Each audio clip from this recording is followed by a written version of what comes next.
Baik, selamat pagi rekan-rekan mahasiswa K38.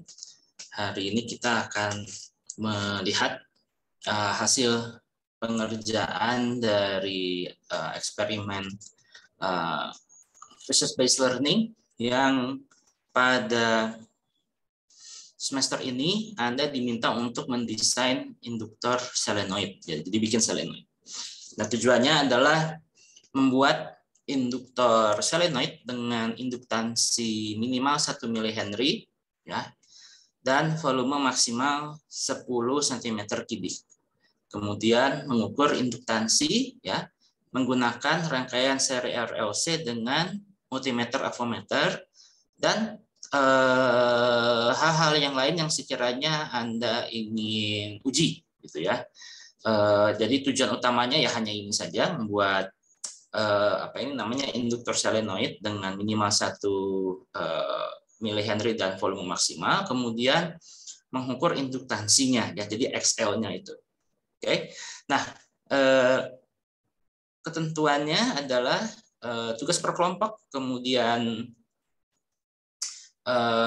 volume maksimal adalah 10 cm3, kemudian nilai induktansi dari solenoid ditentukan dengan menganalisis rangkaian seri RLC dengan sumber tegangan AC dari PLN yang kemudian diturunkan dengan menggunakan penurun tegangan atau transformator, kemudian dengan alat ukur avometer, dan jika ada Anda misalnya pinjam osiloskop juga dipersilahkan sebetulnya di lab fisika dasar.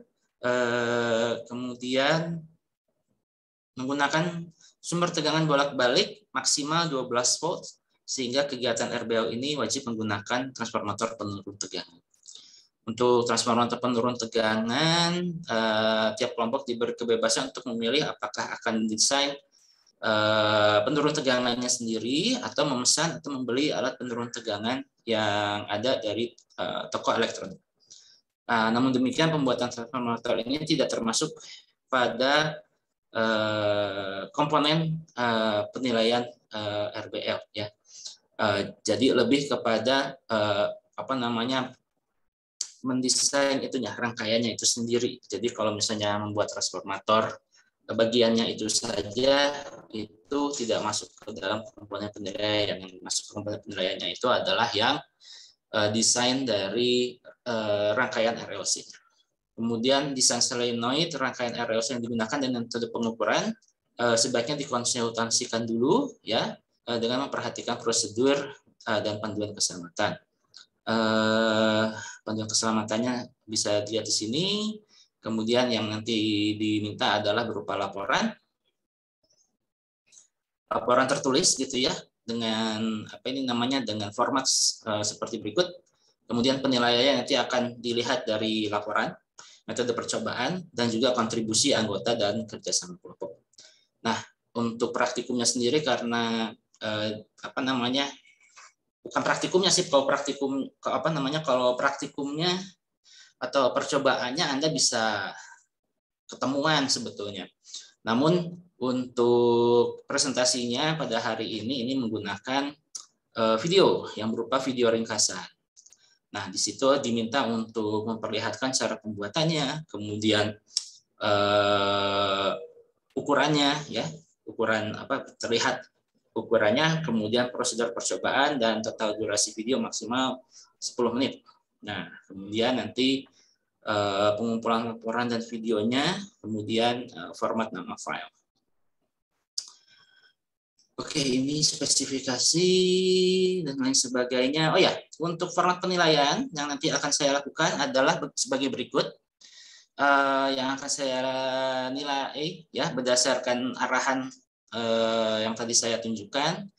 Maka laporan itu maksimumnya adalah kontribusinya gitu ya. Kontribusinya ada 55 dari 90. Jadi nilai maksimumnya itu nanti akan bukan dikalibrasi. Saya lupa namanya. Akan distandarkan lah ya, akan distandarkan ke nilai 90 ya. Nanti akan distandarkan paling tinggi itu adalah nanti 90. Jadi ini adalah nilai maksimumnya ya untuk kontribusi laporan, di mana komponen yang paling besar itu adalah nanti ada di bagian data dan analisis. Semakin Anda melakukan banyak variasi percobaan, maka data dan analisisnya ini tentu saja akan lebih maksimum daripada yang lain. Jadi kalau ke-9 kelompok ini ke-9 kelompok ini sama-sama melakukan tugas yang utama, ya, yang ini ya, tugas yang utamanya kan Anda diminta untuk mendesain selenoid supaya dia 1 mH dan volume maksimalnya 10 cm3, kemudian menghitung induktasi. Jadi kalau 9-9-nya ini sudah melakukan, maka semuanya dapat nilai, namun tentu saja yang membedakan antara satu kelompok dengan kelompok yang lainnya adalah seberapa banyak percobaan tambahan yang dilakukan ya pada kelompok tersebut, sehingga nanti dia mendapat poin yang mendekati 25. Oke, kemudian video ya, itu proporsinya berapa? 30 ya. Proporsinya 30 dari 90. Nanti akan saya lihat cara pengambilan data, kontribusi anggota kelompok, keunikan desain induktor, dan juga kualitas video. Sedangkan nilai individu ya itu akan dilihat dari laporan kontribusi dari masing-masing laporan kontribusi dari masing-masing anggota atau dari interaksi kita pada hari ini. Oke, subkomponen yang diperhatikan untuk setiap komponen nilai. Dari sisi laporan, ini nanti akan dilihat kelengkapan sistematika laporan. Kemudian dari kreativitas metode, saya akan lihat originalitas metode, dan semakin rendah biaya yang digunakan, semakin baik. Nah, tentu saja kalau biaya rendah dan analisisnya itu mantap, nah tentu saja nilainya juga akan lebih maksimum gitu ya. Kemudian kesesuaian metode dengan konsep bisnis yang digunakan, ya. Kemudian kejelasan penjabaran konsep pada laporan. Jadi kalau misalnya nanti Anda menganalisis data terus ternyata ada anomali, ada satu hal yang unexpected dan lain sebagainya, maka penjelasannya juga berbasis teori dasar yang sudah Anda pelajari di fisika dasar, jadi tidak ngarang-ngarang. Nah, itu juga merupakan maksudnya tidak asal comot saja begitu. Nah, itu juga menjadi bahan pertimbangan mendapatkan nilai yang baik gitu ya. Kemudian pembagian tugas kelompok, seluruh anggota kelompok mengambil data sesuai ketentuan dan tiap orang mengambil data dengan variasi yang berbeda. Tapi ini tentu saja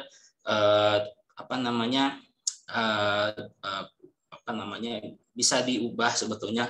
Kalau misalnya tidak semua mengambil data, bisa juga nanti kontribusinya apa gitu ya dalam pembuatan percobaan ini. Termasuk juga dalam pembuatan video dan lain sebagainya, karena in real life situation juga kan nggak semua orang ada di bagian teknis, kan ada juga yang di bagian keuangan, ada yang dalam satu project gitu ya, dalam satu project tertentu itu kan nggak semua orang mengerjakan hal teknis, ada juga yang bagian legal, bagian finance, bagian marketing, bagian konsep, kemudian bagian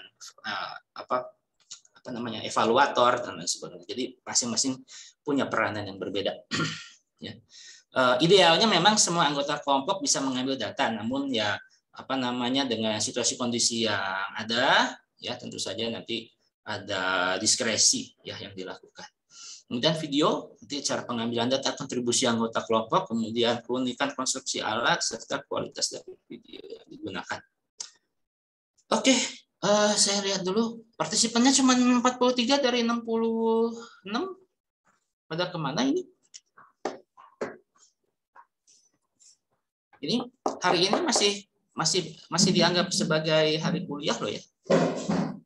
Belum libur. Ingat ada absensi 80% yang harus dipenuhi. Jadi kalau Anda ada di perbatasan, ya, kalau Anda ada di perbatasan dan nilai Anda ini, ya jangan salahkan.